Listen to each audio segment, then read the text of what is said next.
With that, I'll bring the hearing back to order. And maybe a show of hands who is left that wishes to speak. Okay.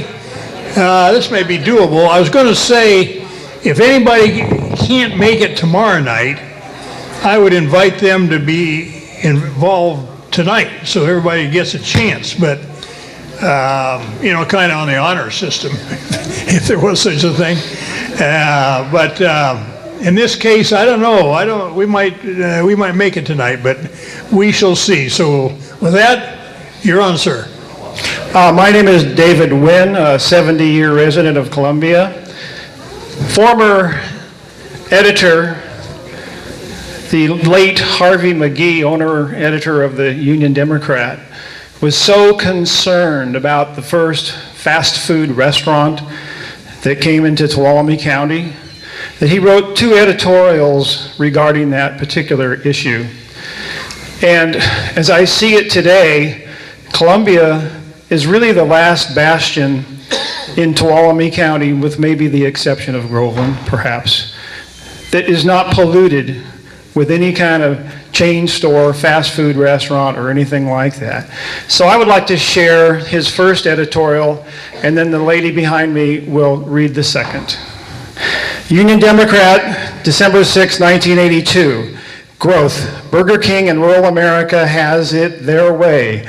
If we could suspend the Constitution for a day, there are several new laws that a majority of Tuolumne County residents might agree on, such as, it is hereby recognized that the independent and individual flavor are the essence of our community, and any endeavor which might thwart those elements shall be prohibited. Or perhaps, anyone who knowingly causes any part of Tuolumne County to look or feel anything like Manteca or Fresno or Bakersfield shall be guilty of a felony. But when Burger King, you can substitute Dollar General, has been followed by by Jack in the Box, McDonald's, Carl's Jr., and Wendy's, when the litter from another million hamburgers plus wrappings from the goop, glop, and goo that goes with them has been strewn among the poison oak and bull pines, then it will be too late. The fact is, of course, that it's already too late. The Constitution has not been suspended even this once. And come spring, Sonora will be on its way to becoming another junction in the junk food network that slathers the nation. One town is different from the other, as a Big Mac is different from a Whopper.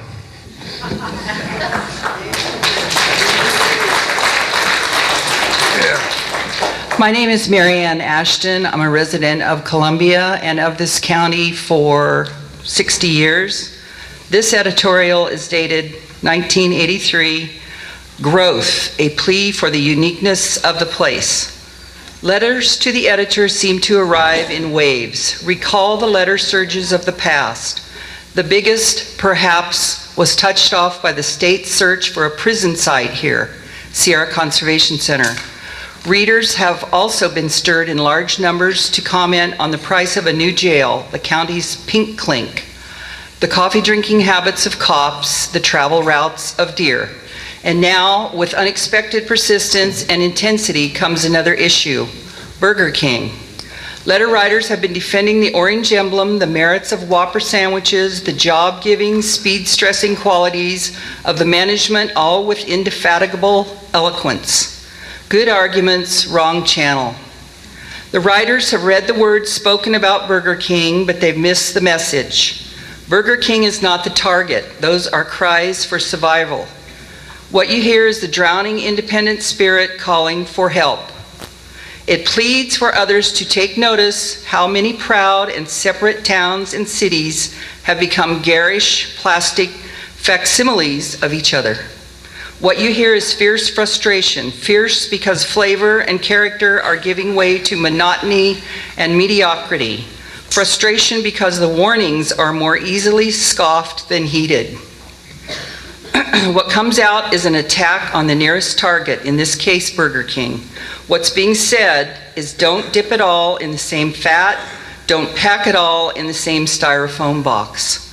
Surely, with so much already conquered, one place can be left untouched, its people trusted to find their way. Let this be the place. Let's let Columbia be the place.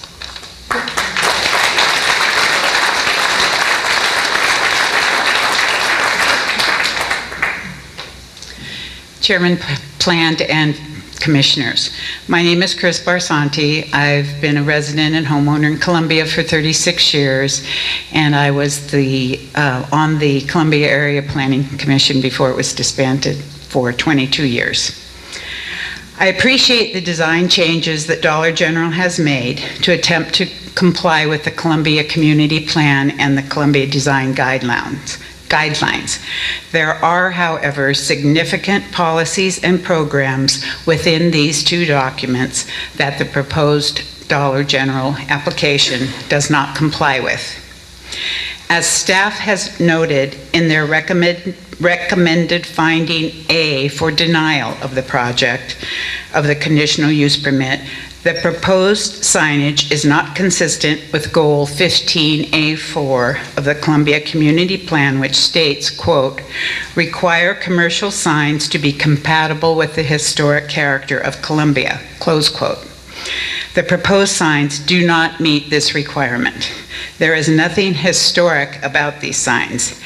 They are the exact same signs which one can see on a Dollar General store in any town, USA. Design Criteria 10 of the Columbia Design Guidelines states that, quote, small, well-designed signs attract the eye and are supportive of existing local architectural character, close quote. The applicant has applied for an additional 50% increase, 190 square feet versus 130 square feet, in the amount of signage a building of their size is permitted. The sizes of the proposed signs are anything but small. Rather than small, they are excessive in size, particularly when measured against the other commercial signs along Parrots Ferry Road. Neither do they support the local architectural character of Columbia. They do not, quote, have the appearance of wood, metal, or stone, nor do they have a hand-painted appearance. Both these phrases are part of Design Criteria 10 of the Columbia Design Guidelines. Again, as staff has noted in their recommended finding B for denial of the CUP, the proposed signage is not consistent with the Columbia Design Guidelines. Just to follow up on the comments that this gentleman who was sitting here made about the toxic materials. The alarming fact is, especially the alarming fact of all these chronic diseases due to chemical exposures in the United States is... Chris, all right. Thank you. Okay.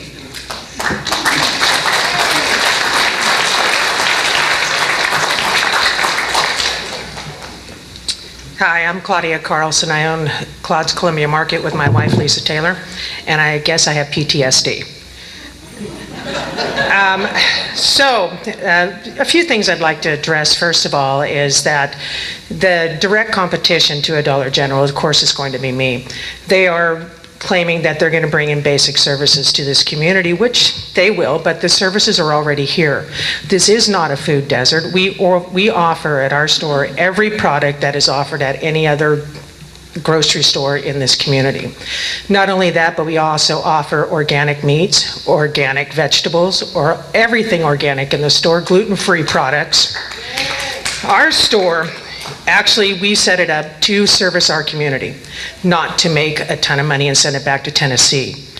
Our store takes suggestions from the community, what they want, and we try to carry it for them. We do special orders for people. We go out of our way. We offer fantastic service. Nobody walks in our store and is ignored. And if they are, they probably have it coming. But seriously, the problem that we will have with the Dollar General is that it will bleed us dry. We will bleed a very slow death, just like Barn Rights in Jamestown is doing, just like the Outpost is doing right now with the Dollar General right there. So you'll be losing another local business that spends their money locally, that pays their employees well above what Dollar General pays their employees, that cares about their community, that spends every dime in this community. I guarantee you we never go on vacation. So basically what will happen when the Dollar General comes in is that you'll be losing services in this community. You'll be losing your fresh organic meats, you'll be losing your organic vegetables, you'll be losing the 24-hour service that we provide for our community. People can call us and we're there for them. So I would hope that you would take that in consideration about the losses of the services in this community, not what you're going to gain, but what you're going to lose. Better paying jobs, all money spent in Columbia, all of the products that will not be offered in Dollar General that we offer at our store. Fresh meats, fresh vegetables, full deli, and we give a damn about our community.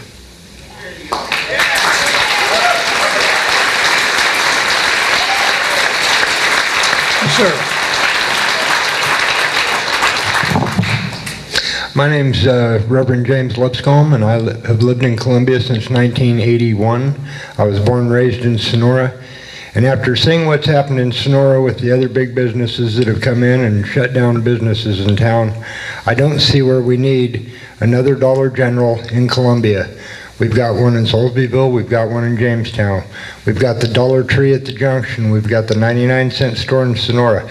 We do not need another 99-cent junk store in Columbia.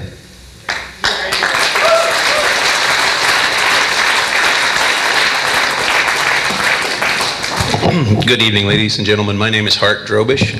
I've lived in Columbia since 1974, built my home here and run a business here since 1984. Basically, everything that I wish to say has been said, and far more eloquently by the people before me. But what struck me as I listened was that each one was conveying a concept of what this community is being represented by if we have a Dollar General store as we have our visitors enter. And so, as size is not so much the deal, it's the name recognition, such as Walmart, Dollar General, not local. And who wants to be associated with that? Obviously, the community who's lived here a long time has a concern with what becomes present as a neighbor, a fellow a business, etc. in a community. And to be represented by that, I think, is what's being reflected poorly. And everybody said they don't wish to have that style of business representing who they are and who this community is. I have chosen not to spend my company's money at Walmart. And when that business came to town and Mundorf's Mercantile, etc. went away, I was really disgusted that this community was going to be exposed to one more cheap piece of American life, because it takes away from the quality of individual business and personal commitment and turns it to low quality. And here we have people saying the same thing again, that they don't want low quality. We'd wish to go towards better quality, not lowering quality. And so what I hear from everybody here commonly is this reflects poorly on each individual who lives here and on this community. And I would encourage you to turn that down, as this is a huge representation of this community with people saying no. And whatever the positives are, they certainly are not being considerate of those who've lived here and the considered historic nature of this community. Thank you.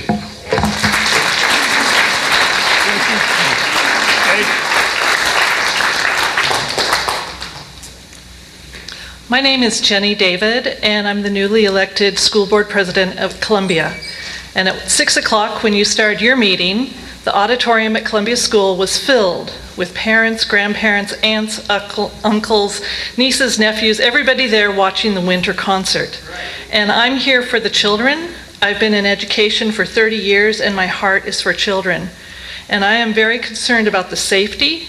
In fact, Columbia School Board passed a resolution number 15-9, on November 18th, 2014, and we stated, whereas the Columbia Union School District is within the boundaries of the proposed Dollar General store, and the Parrots Ferry, Springfield Road, and Airport Road are all heavily used throughout the day, the parents countywide use this intersection to access the athletic fields located on the back of Columbia Elementary School campus, plus the buses, plus after-school programs, plus all the sports in the gym.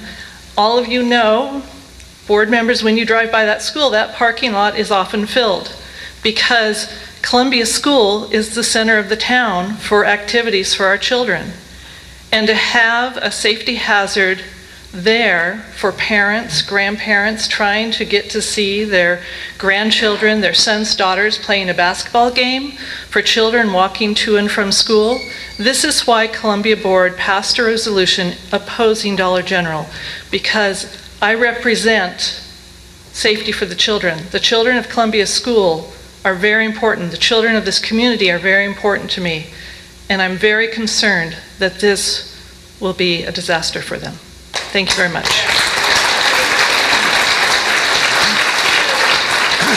Sure.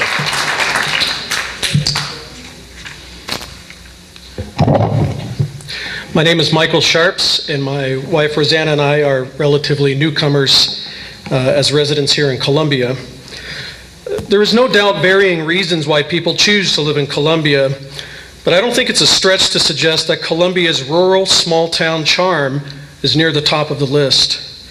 The pride of Columbia is our historic park, which draws over 400,000 visitors annually who come here to step back in time and experience the gold rush era. This town has a rich history of ordinary people coming here to make a living and settling down in a place that's far removed from the hustle and bustle of the larger towns and cities.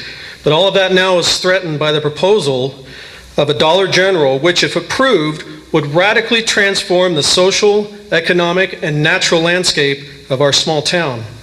Putting a Dollar General in Columbia is like putting a Walmart in Yosemite Valley. It just doesn't belong. My first specific objection is the proposed Dollar General signage, which is grossly disproportionate in size and style compared to other commercial signage in Columbia.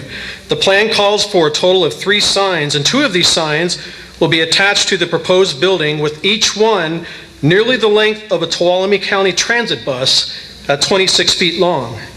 At a total of 195 square feet, these attached signs are 50% larger than the maximum allowed attached signs of 130 square feet. Dollar General has submitted a conditional use permit to accommodate their larger signs. The plan also calls for a large monument sign near the store entrance within a few feet of Parrots Ferry Road. Additionally, these signs will be illuminated by more than 10 lights. Try to imagine approximately 230 square feet of bright yellow signage screaming for attention as residents and visitors approach Columbia State Historic Park less than a half-mile away.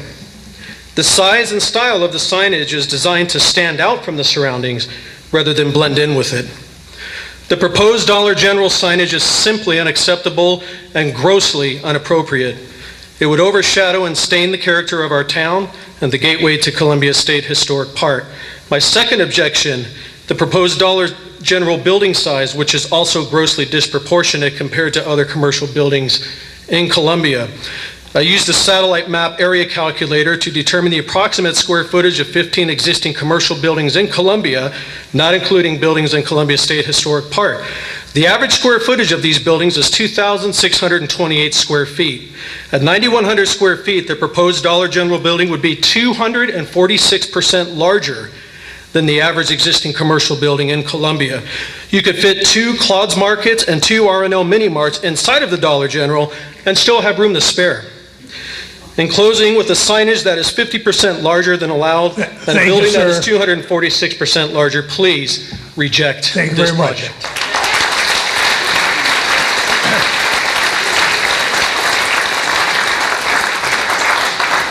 Good evening.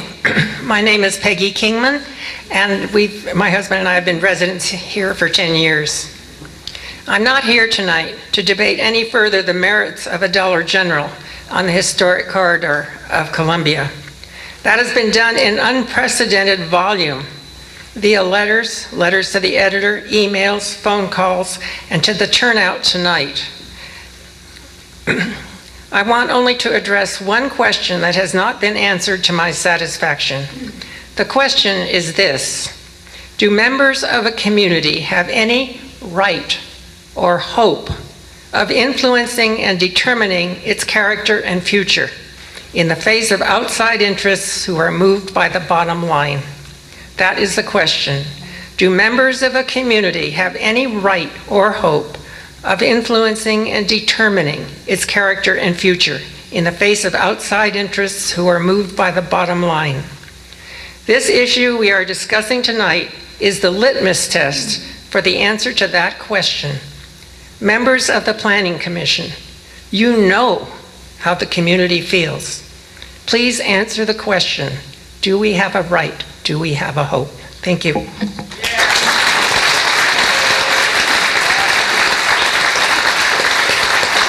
Yes, ma'am.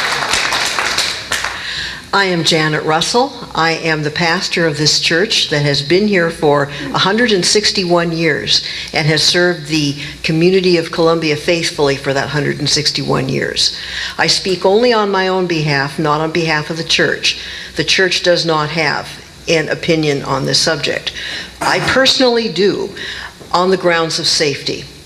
I drive up and down that corridor between here and the Pedro Y several times a day, nearly every day of the week.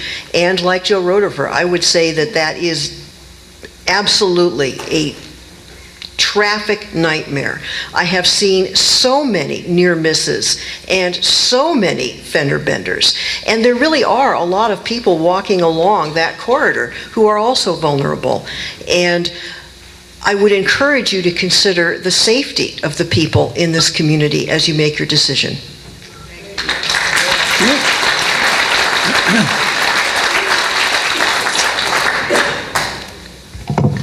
Hi, I'm Nancy Scott. I'm founder of Nancy's Hope Community Center and Thrift Store. All our funds that we get into our place goes right back into the community. We help many people. We are the dollar store of Columbia.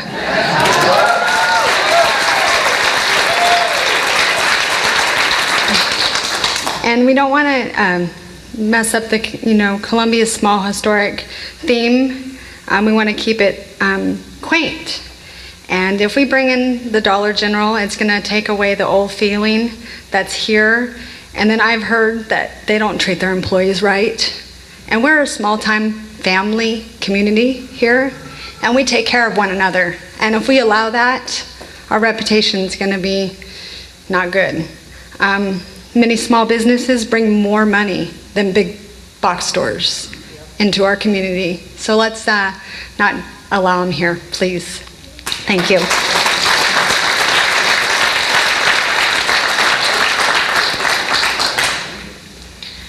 Hi, my name is Dana Harvey. I live in Columbia and I work at Claude's Columbia Market as well. I love being a person that lives in this community and wants to keep it the way it is.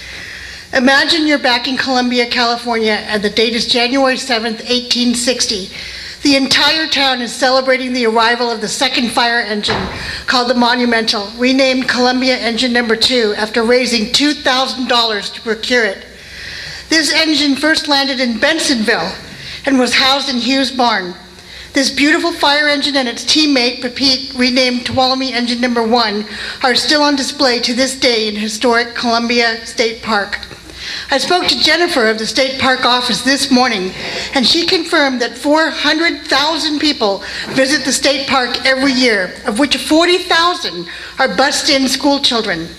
400,000 people drive here, take school buses, or fly into the local airport, all with the same goal in mind, to visit the state park and enjoy it for all it has to offer.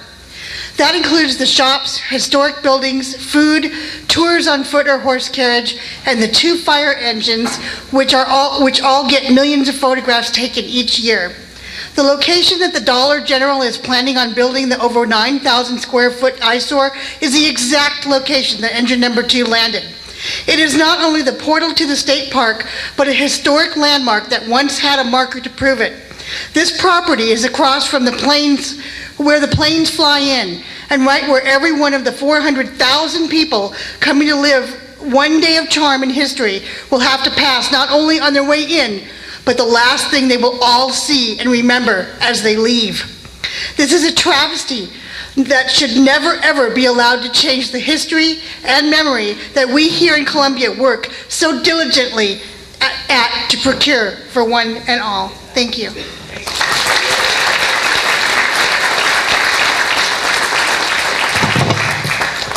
Good evening. My name is Russell Tate. I've lived in this county for over 30 years, in Columbia for over 25. I live next to the school. I've been employed by the largest tow company in this county for 25 years as a tow supervisor, and in the industry for 38 years. My living room is about 25 feet from Parrots Ferry.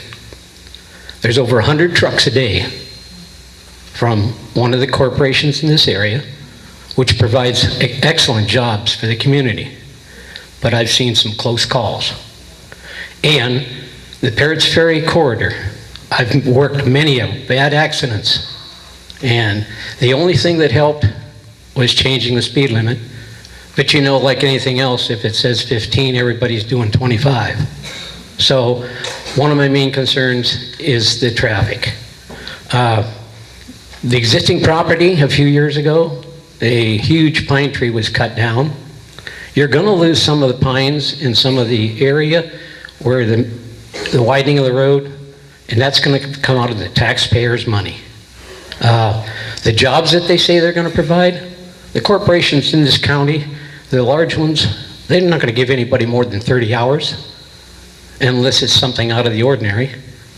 And a lot of the people in this county that work even in some of the other establishments that have been here for years have cut back their employees, all because of state or federal laws. So if you think it's going to be an improvement for the area, you're wrong. As far as safety, that's my main concern. And I think it's going to be very poor and there's going to be problems.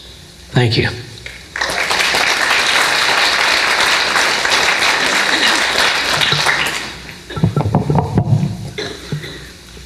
Good evening, Commissioners. My name is Claire Baisley. I wish to speak to you as a property owner. I am the owner of Columbia Kate's Tea House, and I'm right adjacent, about as close to the state park as you can get, and still be privately owned. Yes, I do own that property. It's my own, and I could potentially build into my business something that wouldn't be a fit with the state park, but personally I wouldn't want to do that. As a property owner, I understand that the value of the property has, on being adjacent to the park, I personally think that having a business in the area like Dollar General, the impact would be in the negative. A delisted state park would mean a prosperous business becoming less so, and I would see it as definitely a loss of value to my property. So thank you.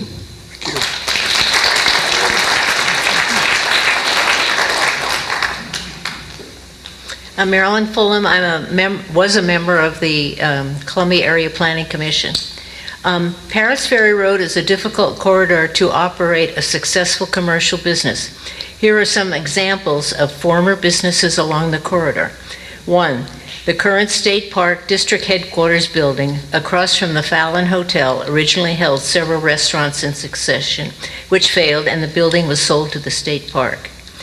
2, the Columbia Post Office building was the Stagecoach Inn, another restaurant that failed. 3, a consignment shop near the post office is in the Columbia Frosty building that held a hamburger stand which failed. Claude's Market is now in a building which formerly held a postal service and a gift shop, then a Curves Fitness Center. Both failed. 5. The yellow building just south of Columbia Elementary School held a physician's office, a video rental store, the Pickle Barrel store, which was a deli and bicycle rental shop to cater to fly-in tourists walking to town from the Columbia Airport and the Don Darrow Trail. All these enterprises failed, and the building is now a residence. 6. The parcel currently proposed for the Dollar General store has held a failed gas station, a failed Alps sandal manufacturing shop, the failed Letty's fruit stand, which had an approved project to build a permanent structure for the fruit stand, which was never built. I could go on and on. The point I'm trying to make is the Parrots Ferry Road is an extremely difficult place to have a successful business. To be successful, a business on Parrots Ferry Road must appeal to customers who are locals living nearby and also tourists who come to visit Columbia State Historic Park from all over the world. The tourists who come to visit the park may buy souvenirs, historic gifts, and purchase food and drink at the establishments within the State Park District, but rarely do the tourists venture out onto Parrots Ferry Road to eat or shop. Therefore, it is the locals who must be attracted to the business along the Parrots Ferry corridor for these businesses to be successful. This is difficult at best and is the reason for so many failures of businesses on Parrots Ferry corridor. So hopefully you will deny these permits. Thank you.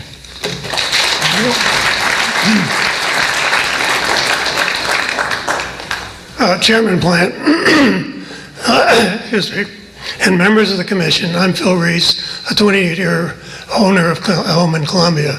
The only way a business can be successful on Parrots Road is to have both the support of the locals and the tourists, as the previous speaker said.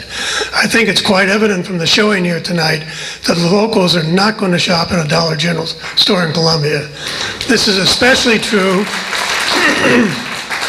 when there's a Dollar General store just 15 minutes away in Jamestown. The tourists come to Columbia to escape a 21st century with its big box stores in their hometown. The tourists want to enjoy a 19th century gold rush experience for a few hours, not to shop in a big box store. So it's quite evident to me, without these two customer bases, a Dollar General store in Columbia is destined to fail.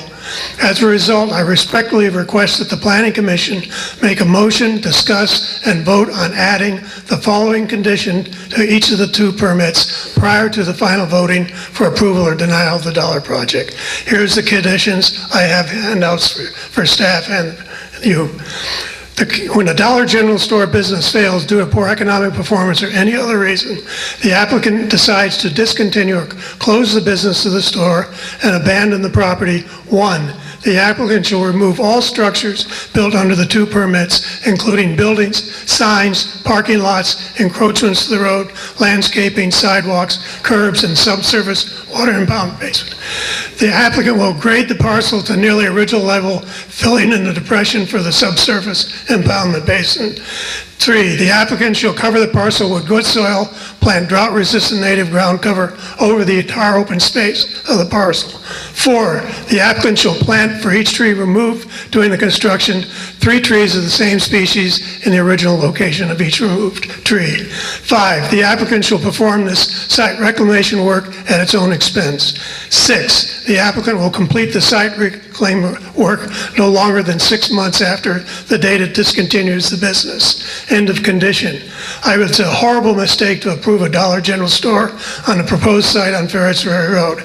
However, it's absolutely and unconditionally unacceptable to allow an abandoned facility to remain on Parrots Ferry Road to become a scar like the one in South County between Big Oak Flat and Groveland. Thank you. Please keep Columbia historic. And I got a couple of seconds longer. Please, at the end of the hearing, will you turn in these sashes? We may need those if this has appealed to the Board of Supervisors. Thank you.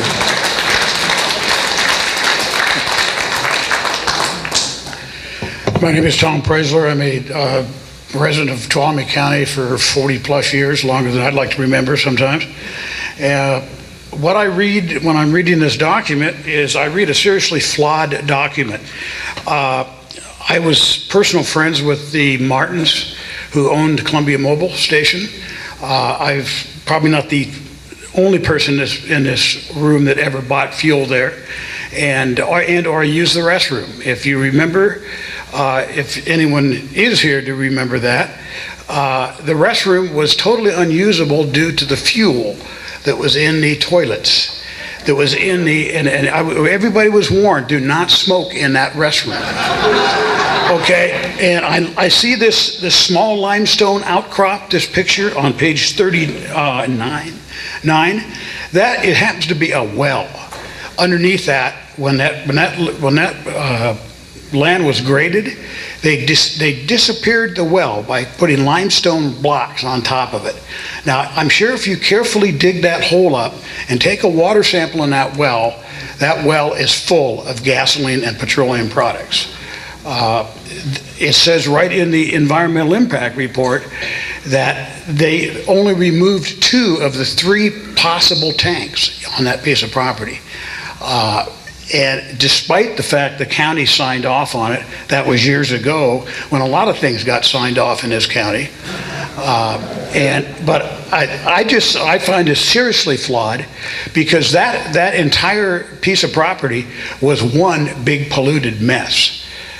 You could not use that bathroom. You could not smoke in that bathroom.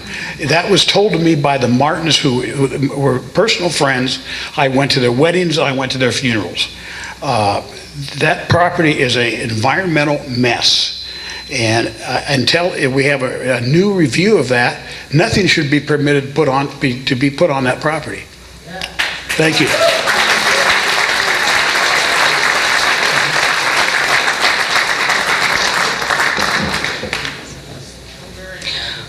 Honorable Chairman and members of the Commission, my name is Jody Barnett, and I'm here to respectfully oppose Dollar General.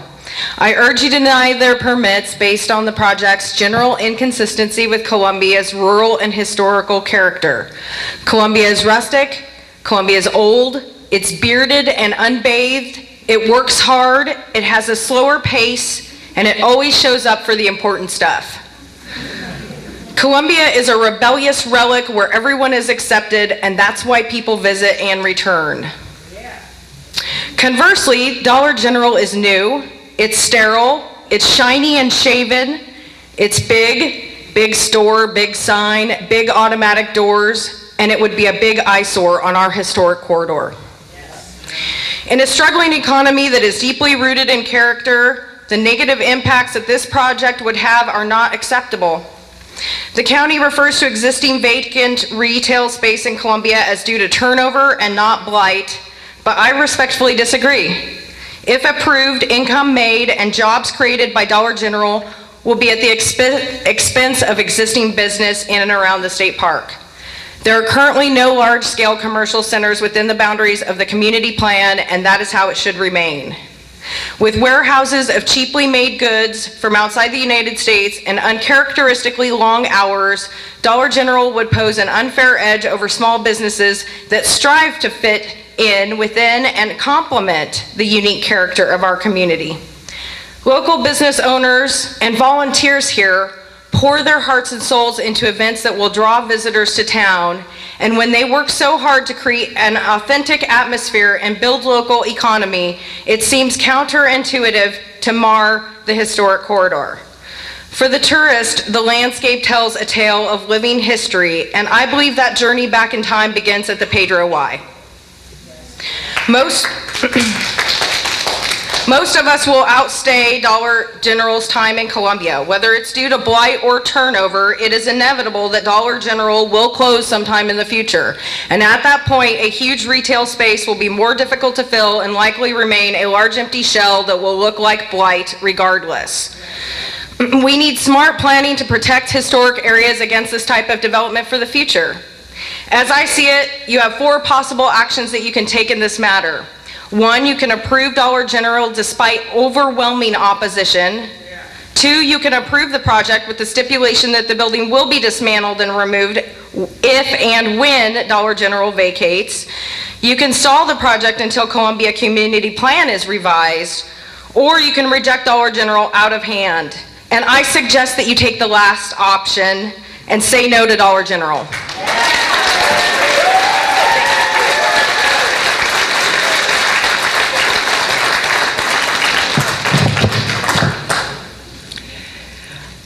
My name's Barbara Balin, and I was doing some research for this, and I was looking at the general plans and the duties of the commissioners in plans like St. Helena, Healdsburg, Calistoga, and I began to see some commonalities there. And one thing I realized is that they didn't fall for this thing where formula retail will jumpstart prosperity. They figured out that it was their uniqueness that attracted people and attracted young families that can fill our schools. I think you have enough grounds to deny this project, but I wanted to give you an example of something that protects a community so that they're not back here time and time and time again. The initial study from the starting gate assumes that the environmental impacts from chain retail are no different than locally owned businesses, yet there is increasing evidence that chain or formula retail devalues the uniqueness of communities, whereas locally owned stores generate much greater benefits for the local economy while preserving community identity. San Francisco Planning Code has completely prohibited formula retail in the zoning districts of Hayes Goff, North Beach, Chinatown visitor retail. I think this is the next step. I'm afraid that we're at this turning point. We need heritage tourism. Columbia is an economic driver. Economic drivers provide jobs that have career ladders, not non-living wage jobs, and everything else that follows. I don't want to be a dumping ground. Formula retail are establishments with multiple locations and standardized features or recognizable appearances. The sameness of formula retail outlets, while providing clear branding for consumers, counters the general direction of certain land use controls and general plan policies, which value unique communities' character and therefore need controls in certain areas to maintain neighborhood individuality. This policy has already been vetted, I'm sure, by San Francisco attorneys. It's been adopted. I think this should be the next step so we're not here all the time.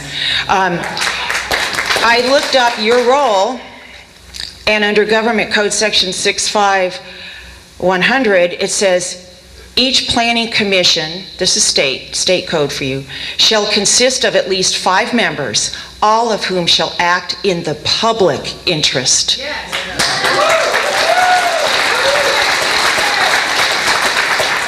In our plan, it says goal 15 of chapter, goal 15A of chapter 15 Columbia Community Plan, preserve and enhance the community identity of Columbia area with 79 conditions. I doubt if that can happen. Thank you.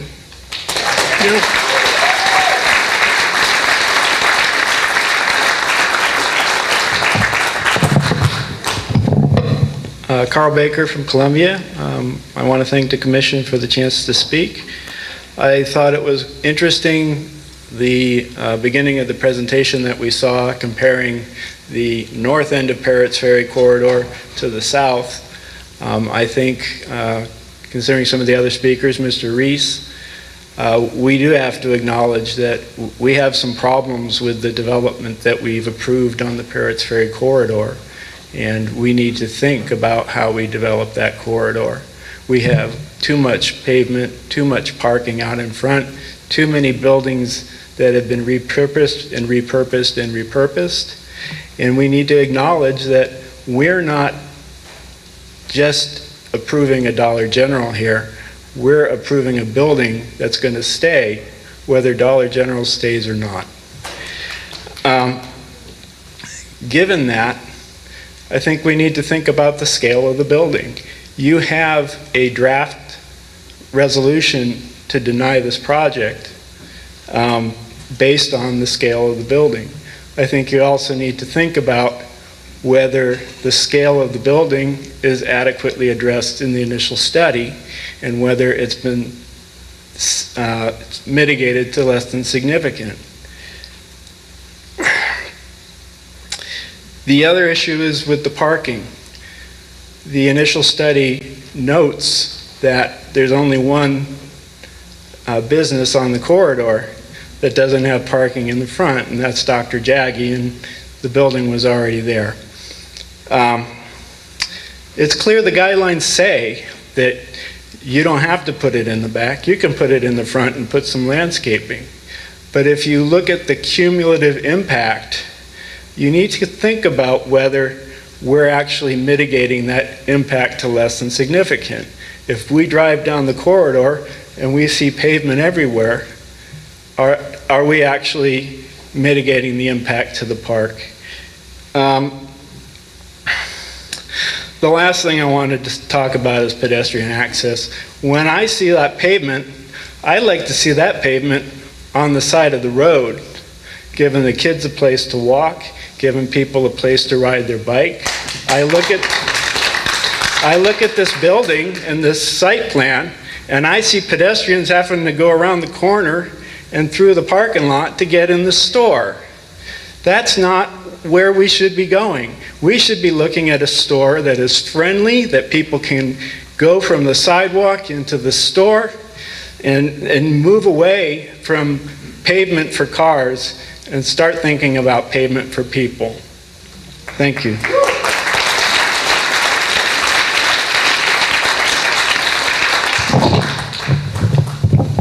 Tall guy. Honored commissioners, my name is Doug Lau, and you've heard all the arguments tonight over and over again. You've already read the reasons why Dollar General should not be allowed in Columbia. Increased traffic, location on a historical corridor, economic impact on small merchants, safety for school children at Columbia Elementary, which is less than a half-mile away. But I'm going to give you a different perspective today. I want you to really think about this one, okay? The objections to Dollar General are not unique to Columbia. I want you to Google Stop Dollar General. Stop Dollar General. These are examples of some articles that appeared at Stop Dollar General. Joshua Tree, California, a small unincorporated desert community and the gateway to Joshua Tree National Park, is engaged in a nearly 3-year struggle to preserve its unique community character. And so far, it's winning. Small local business owners and residents in Joshua Tree, 150 miles east of Los Angeles, won a key court fight against San Bernardino County and discount retailer Dollar General. Once established in a given demographic area, the next phase of Dollar General and cross-development involves building another store within 15 minutes driving time from the first, then another and another. Where have we seen that before? I don't know. Okay, Dollar General wants to put a store in historic Georgetown, but those who live there fear it could put mom and pop shops out of business. The quaint mountain town was once the bustling hub of the California gold rush. These days, only 2 grocery stores, a handful of mom and pop stores, and an old saloon. Georgetown is far removed from the chaos of city life. Dropping a little box store in the middle of it that doesn't fit in with the town, have the town values, doesn't work for us. So what I want you to do is substitute Columbia for their names. Think about these locations, because you'll find them at that website. Joshua Tree, California, Hanover, Virginia, Pine Grove, California, Inlet Beach, Florida, and of course Georgetown, California. We are all struggling to keep our town's identity and maintain our historical significance by keeping Dollar General out. By keeping Dollar General out. Thank you.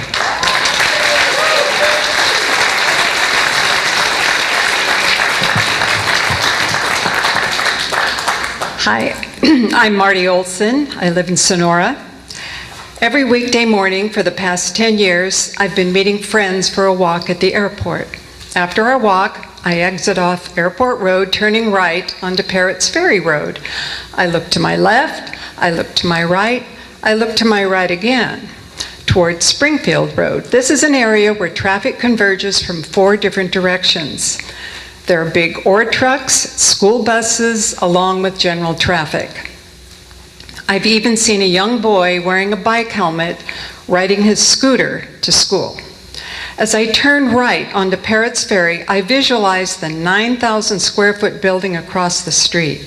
I imagine the space across the street, which will accommodate up to 40 cars. I imagine the children walking or riding bikes to Columbia Elementary. I imagine exiting Airport Road. Actually, I can't begin to imagine exiting Airport Road with traffic entering from across the street. According to recent studies, traffic on Parrots Ferry may increase by 2% per year without the addition of Dollar General. So the proposal is to move the Springfield Road entrance to Parrots Ferry Road from its current place to directly across from the R&L and Patty Shack. Have you actually driven on that road and not had to slow down for people coming out of R&L? Now add an intersection and see what happens.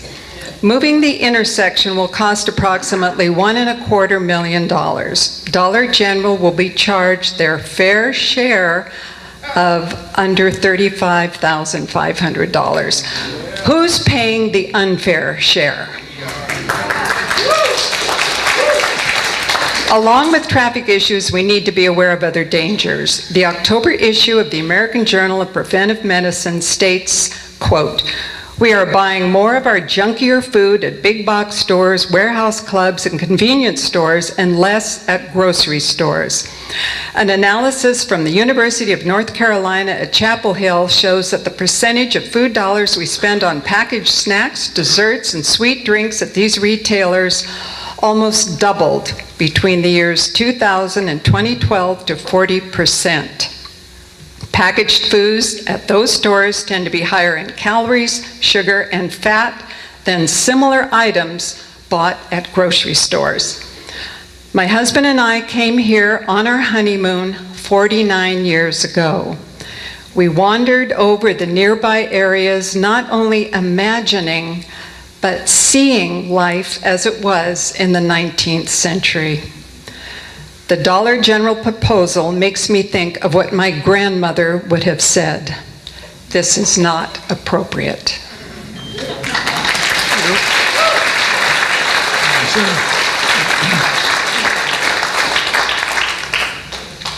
Good evening. I'm Jim Olson. That's my wife. We're up on Telegraph Hill. We overlook the old Columbia Schoolhouse and cemetery, which are visible from the edge of our property. We've been there 15 years. My wife and I, were privileged once again to join the Columbia community at this very hall last week to celebrate the holidays. We gathered for the potluck dinner that comes together each year simply because local residents talk to each other and agree to contribute a dish. There seem to be no formal invitations. People just know the date and the time of the gathering. Columbia's merchants contribute raffle items with the local Chamber of Commerce's urging and leadership. It seems that all Columbia merchants were represented at this dinner. The only outsider-owned entities represented were our own post office employees. The point is that at this time, Columbia is an uncommon community that hosts no outside corporate giants in its historic area. People know each other and are comfortable with the unique status of their town as a state park that preserves history you can see, but also history in the sense of the present small community spirit that must have been alive when the park was created. Will Mr. Rick Dreiling, CEO of Dollar General, controlling nearly 12,000 stores in 43 states, join us for our celebration of community on December 14th, 2016? Let us keep Columbia historic. Let us not invite a corporation to locate one of its more than 12,000 branches at this highly visible crossroads. The first visual impression of visitors to this unique historical area must not be one of just another corporate box, similar to those that mark the entrances to so many American towns that lack Columbia's distinction. Keep Columbia historic. Thank you.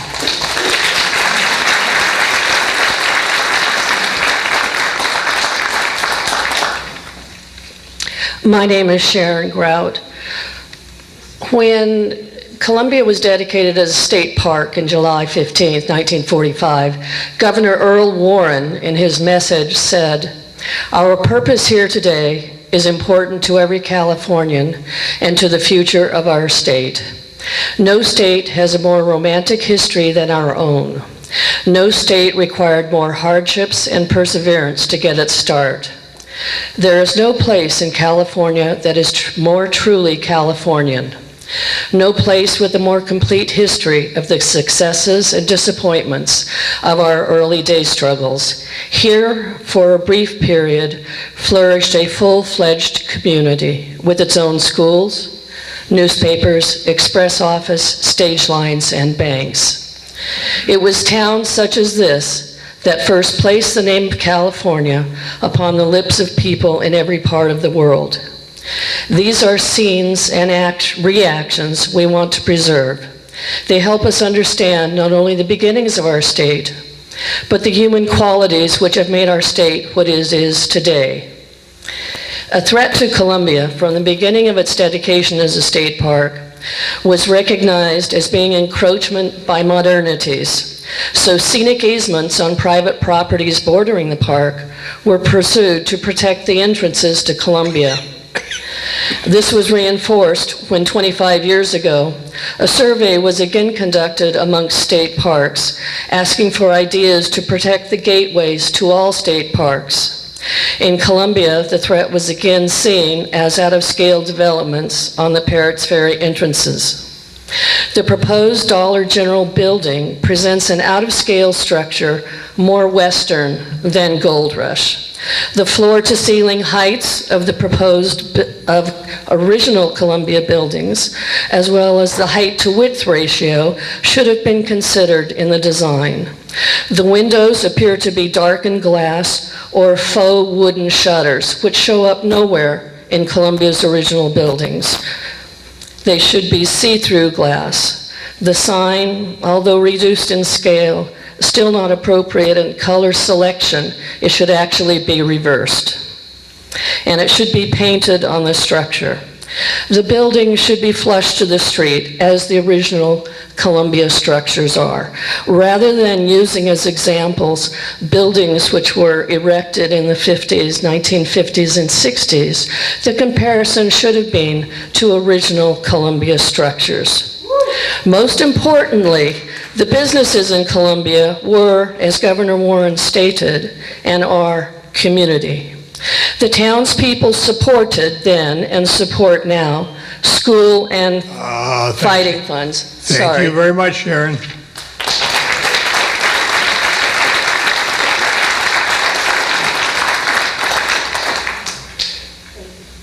My name is Alex Janicki. I'm going to describe myself as an ex-bureaucrat. It's no surprise that the CEQA document promotes this project. No surprise there. One thing I know is that this is going to be a historic vote for people that are the deciders. It's going to be a historic vote, and you're going to remember that vote, whether you vote yes to approve, no. You're going to remember it.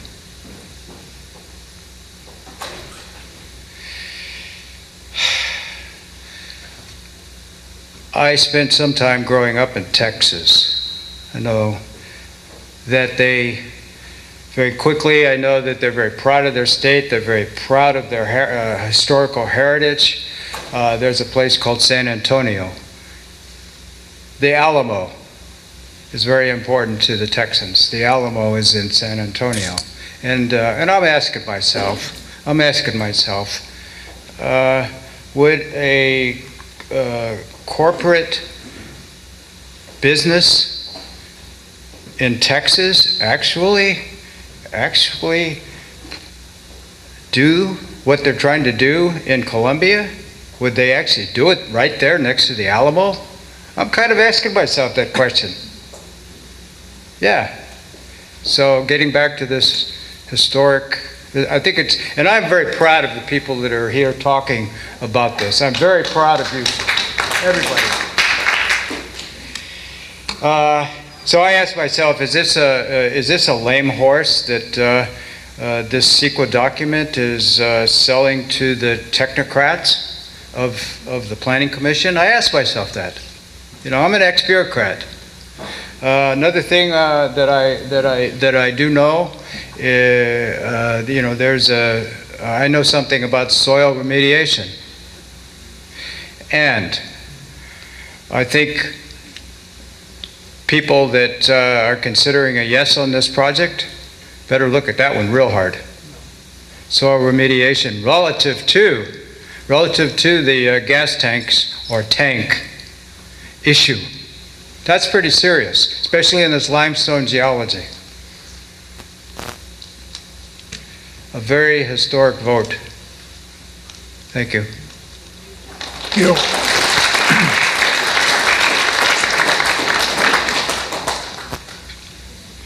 Hello, folks. My name is Randy Kofer, and I'm just a voting citizen of Tuolumne County. I was thinking earlier this morning what it would be like to be able to sit with my great-grandchildren and talking about my life and having them ask me, what was it like when you were in the gold rush? And of course, I'm not that old. But I'm old enough to know what it's like to be in the plastic rush heading to Columbia. And so then I thought, well, what would I do in response to these questions from them? And I thought, well, maybe I could just tell them I didn't do anything. And then I thought, well, maybe I'll tell them that I sold out, compromised my ethics, and went and bought some of that dollar plastic in order to try to help them through their life.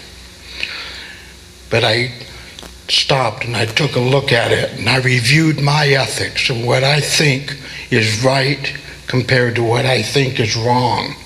And so I decided to come here, look you guys in the eye, and say no. Thank you.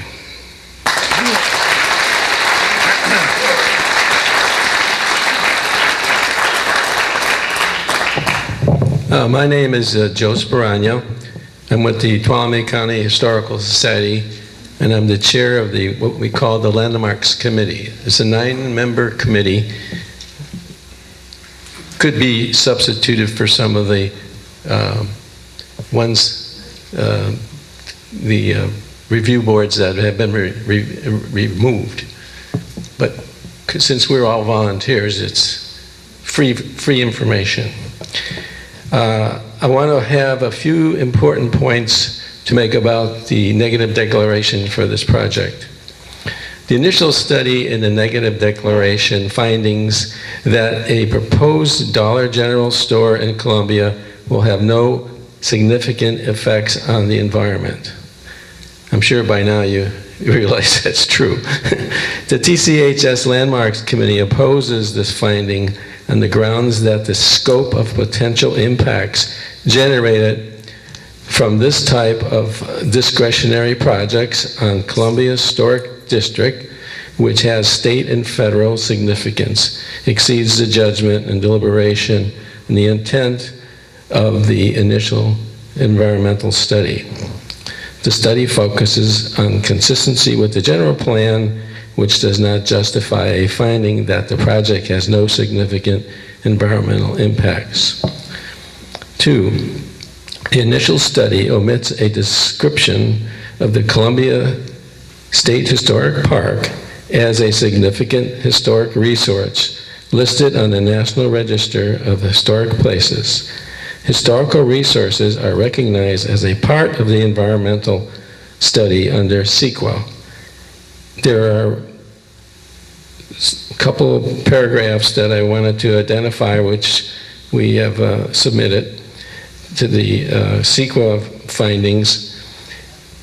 Paragraph 21002, 21083.2, and 21084.1, these issues were not adequately addressed. The TCH Landmarks Committee recommends that the Tuolumne County Planning Commission, the Tuolumne County Historic Preservation Review Commission, and the Board of Supervisors should not approve this application of the Dollar General retail store, but continue to protect the Columbia Historic State Park, which was registered in 1933 as a California Historical Landmark number 123. The original National Park Service National Survey of Historic Sites recommends and records lists of the Columbia. Thank you, Joe. Your time's up. Thank you for that. Okay.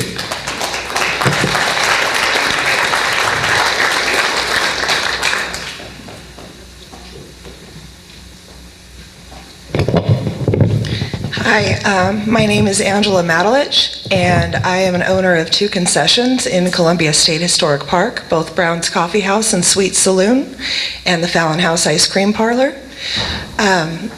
I think the most disturbing thing that I've heard this evening, with all of the wonderful comments that people have brought up, all of the issues, the thing that bothers me the most is the fact that this could take away the certification the park has to be there because of the surrounding area not being able to, I apologize for not knowing the legal jargon correctly, but it seems that if Dollar General is put in, it's going to take away from the overall look of our community.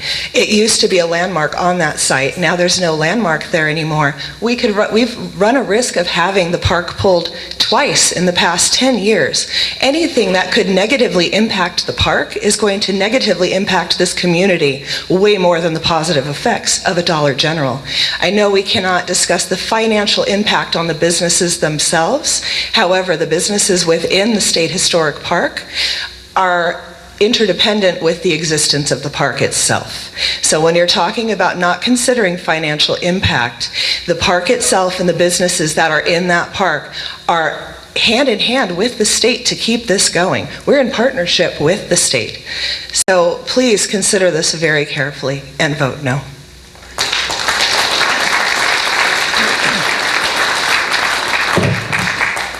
Hi, my name is Lynn Cooney, and I've spent summer since 1965 here at Tuolumne County. I've been a resident for the last 17. I was so excited that my sister was finally moving to Columbia and I'd have some family close by. She ended up buying the old utility place on Airport Road. I'm sure most of you know of it. So she's been here only since summer, and all of a sudden at the end of her street, they plan on building a Dollar General store. So I want all of you to think for a minute about where you live, your beautiful homes, and instead of Parrots Ferry Road, what if this building was being put a couple doors down from your house? 2 doors down, because that's what's happening now, and it's threatening everything, the look of it, the park. It doesn't belong in Columbia, and now all of a sudden this tranquil home that my sister just purchased is in jeopardy of having this big box store a block away, literally a block away. I beg you guys to please say no to this. Thank you.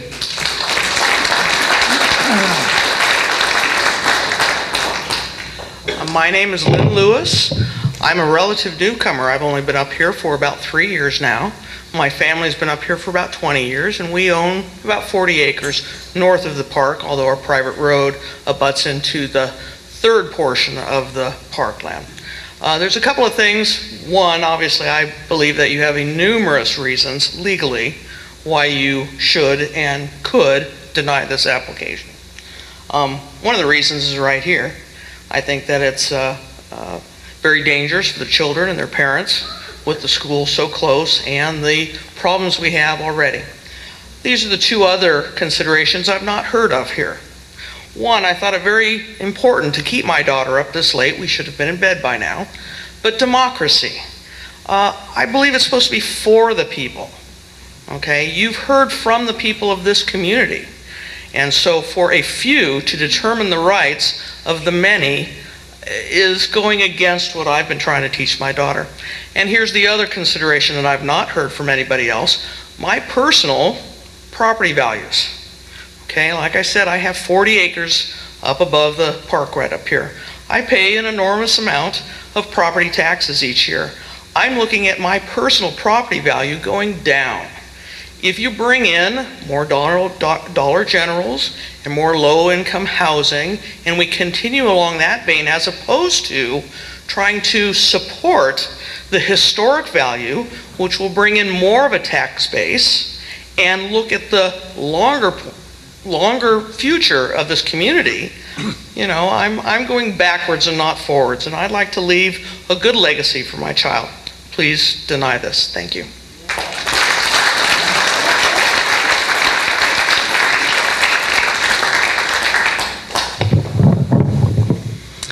Mr. Chairman, members of the Commission, my name is Robin Whitson. I'm a volunteer at Nancy's Hope, which we've already heard is Columbia's local dollar store at this point.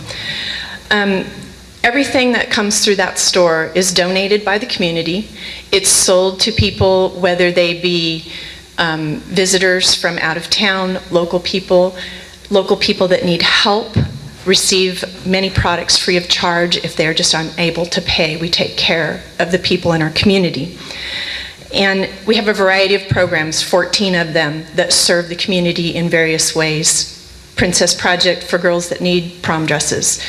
People transitioning from homelessness into a home. We provide them with the basic necessities to get started in another home situation. I believe that Dollar General is a corporate chain whose bottom line is to make a profit, which they are totally entitled to do. But we cannot afford to lose what we have in Columbia. We have a rich history, a close community, and people who truly care about the community that we live in and the people that live here, and we take care of our own. So I'd like to leave you with one thought. As I'm a singer, this really jumped out at me. Don't it always seem to go that you don't know what you've got till it's gone? We've paved paradise and put up a parking lot. Thank you.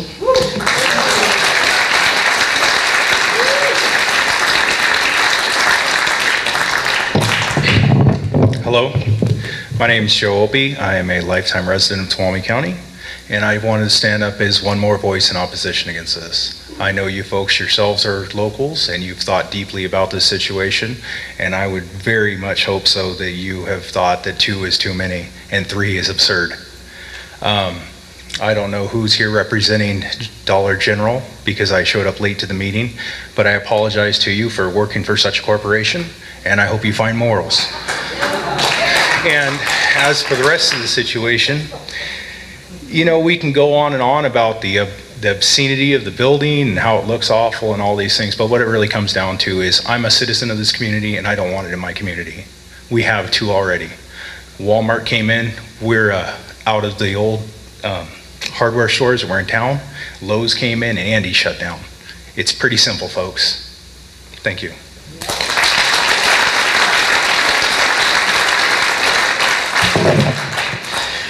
Good evening, Commissioners. What more can be said? Those of you who know me from a few years ago as Executive Director of the Tuolumne County Chamber of Commerce know that I have always supported the free market system we have in the United States. Business has the opportunity to invest and hopefully prosper under this scenario. However, for the life of me, I cannot figure out the business plan for Dollar General. Their request for another store in Tuolumne County. My son and I, probably the newest businesses to open in Columbia State Historic Park, bringing back the City Hotel restaurant and What Cheer Saloon. What has impressed me most about this community is the pride, the dedication, and now I've added the love of the people for Columbia area. So although our system of capitalism allows a business to prosper or propose opening in appropriate areas, it is the responsibility of local government to respect the will of the community. In this case, the community wants to maintain its identity as a gold rush era town and provide a living history of what has made California what it is today. I urge you to respect the will of the community in denying this questionable request. I think you've been provided enough evidence this evening to protect you in any legal situations that may come down the line. So again, my urge is to deny the request. Thank you.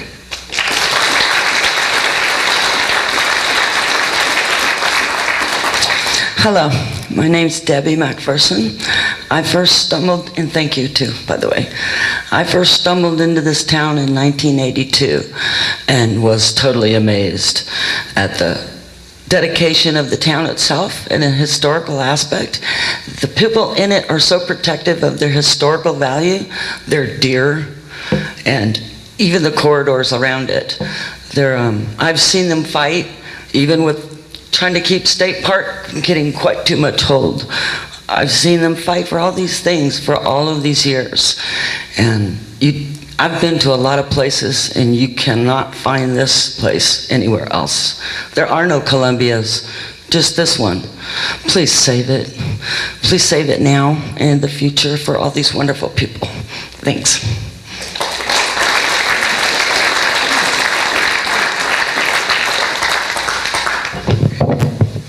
Hello, my name is Robert Baker, resident of Columbia for 36 years. I understand that some of you are appointed and that some of you are elected.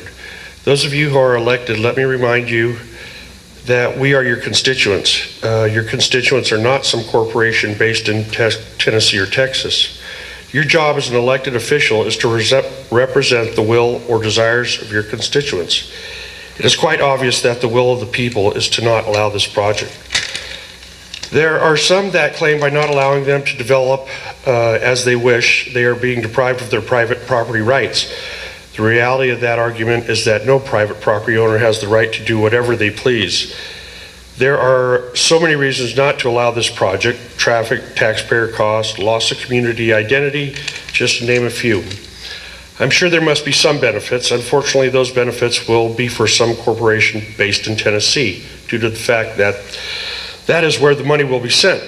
So what we're really looking at here is a store that sells imported, cheap items, substandard food items, cost to county taxpayers, all while being detrimental to existing business and ruining our community integrity. Based on the will of the people, do not allow this project that is ethically bankrupt. Once again, those of you who are elected are supposed to represent the desires of this community. If you do not represent our will, I will do my best to make sure you never have the opportunity to represent me again. Yes. Thank you.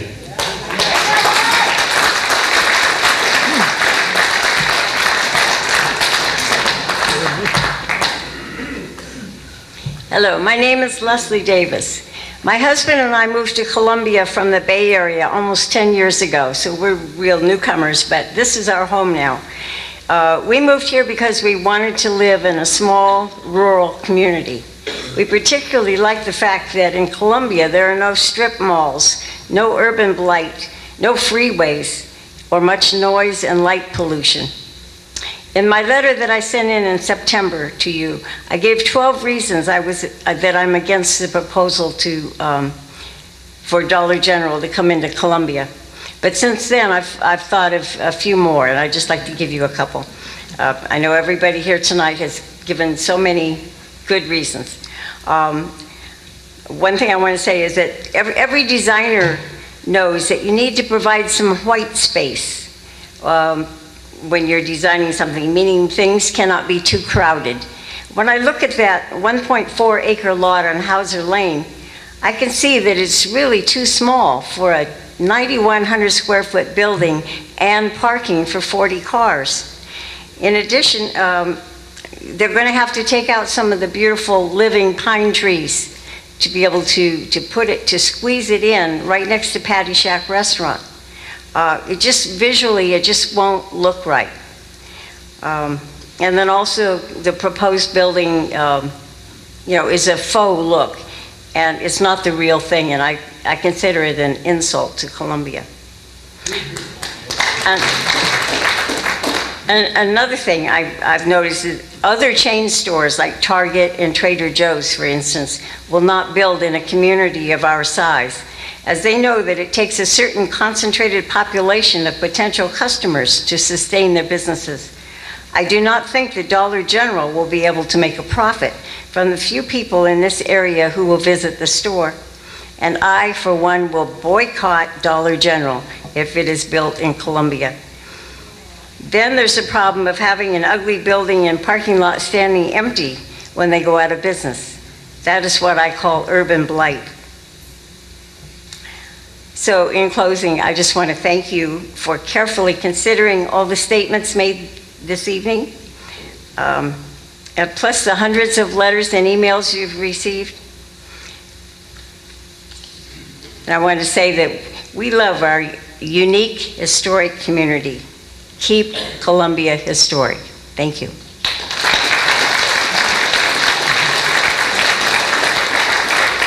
Good evening. Thank you for opening this up to us to speak to you, and I thank you for your consideration of all of the things that my neighbors have said so far. I came here tonight with a number of things to tell you about how I felt about the Dollar General store, but as each person spoke, there went one of the things I wanted to say. So I do want to say a couple things, though, and Commissioner Cole, I dare not pronounce your last name. You asked when Sharon Maravich spoke about what was it that was not in conformance with what we thought was the character of Columbia.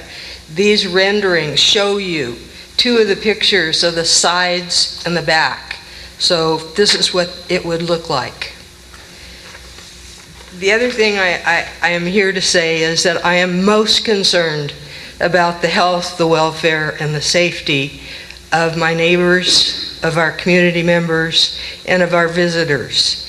And I ask that you consider that carefully, because we want to have a community that is safe and a community that is in keeping with our historic nature.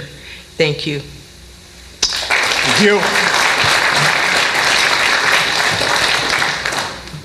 Commissioner Planning Commissioners, my name is Gary Newbert. I'm the president of the Columbia Chamber of Commerce and a resident of Columbia. First of all, I want to thank you all for taking all this time, coming all this way out to Columbia to hear our concerns and to come to us as opposed to us having to come to you.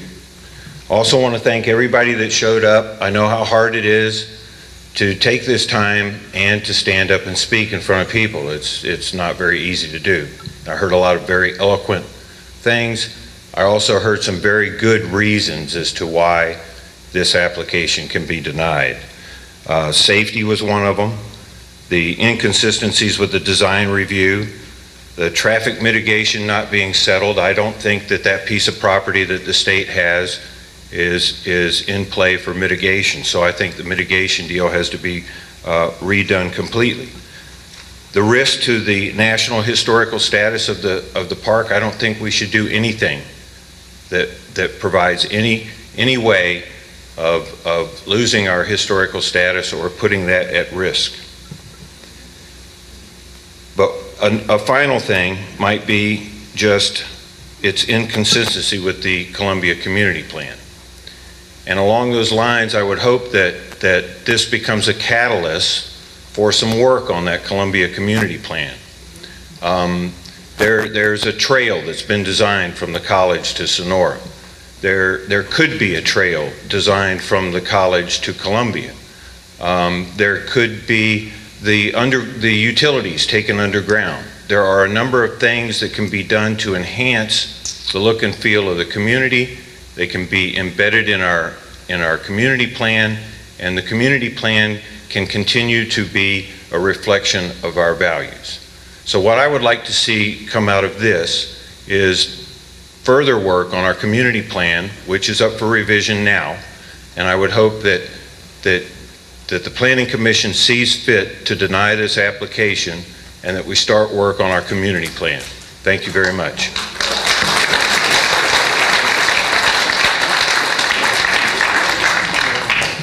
Hi, my name is Mark Laporte. My wife and I built our retirement home up the hill, up near Telegraph Hill, about 10 years ago. We've enjoyed living in the community. I have some observations, and these are pretty general observations. I own commercial real estate property in downtown Laguna Beach. If I had gone into the planning department suggesting that I would build a non-conforming to the Laguna Village concept retail establishment. I would have been chased. They would have just said, forget it. Go to Tustin, go to someplace far, far away. What my observation is that I don't understand why the developer, who's invested a substantial amount of money on, I'm sure they've got an option on the property. I don't know why they didn't option something, or why they weren't informed to buy something in a place that is not right next to a historic venue. I mean, I can think of a couple of lovely places down there on Shaw's Flat where this building would have been quite a substantial upgrade. And really, I think your planning department needs to understand the tenor of the community to save developers a lot of frustration and time and effort. It's much better to be out on Highway 49 and the intersection of Jamestown Road, where they got good communication with the other Dollar General, than to buck a tremendous community opposition. I really, truly don't understand how even the planning department could think about taking one of the key assets of this county, Railtown, Yosemite, and of course our beloved little park here, and suggest that we're going to downgrade it. I mean, that's a waste of public assets and money. It doesn't make any sense, and that's my observation. This has not made any sense from the beginning. And it's kind of shame on everybody at the county, really. I'm really, saddened to see that they wouldn't straighten a developer out who has the legitimate right to develop their business in any way they choose, but not at the expense of the rest of the county. Thank you.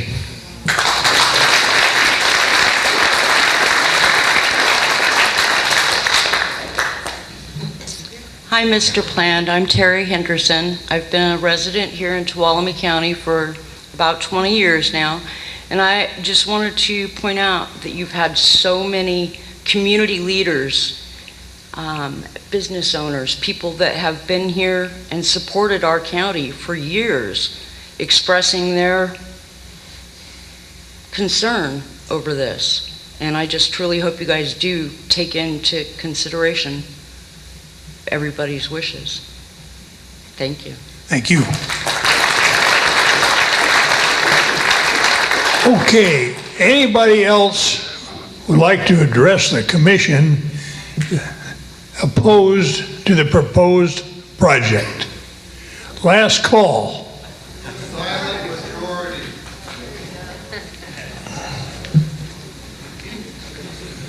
Hello, my name is Max DeLacy. I'm 35 years old, been a resident here for 35 years, homeowner in Columbia. And the line's not long enough, so I figured I'd come up here and also let you know that I don't want Dollar General here. There's no reason for it. Doesn't look right, doesn't look good. I'll go to Sonora if I need plastic crap. But I think it'll take away from the other businesses, and that's, I guess, okay, but it's really a bad thing. We like the local businesses and good food and good products and not Dollar General crap. I mean, obviously, we don't want it. It's very clear, so it'd be shocking to see if this thing gets put in. And if it does, we would all fight to boycott it and make sure that others don't use it, and it's going to be another failed business. And I'll do my best to make sure that nobody goes in there, and I think that's what's going to happen. We don't want it. I don't see why it would go in. But thank you for your time. Okay.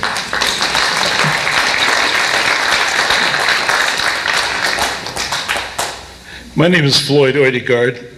I have one of the old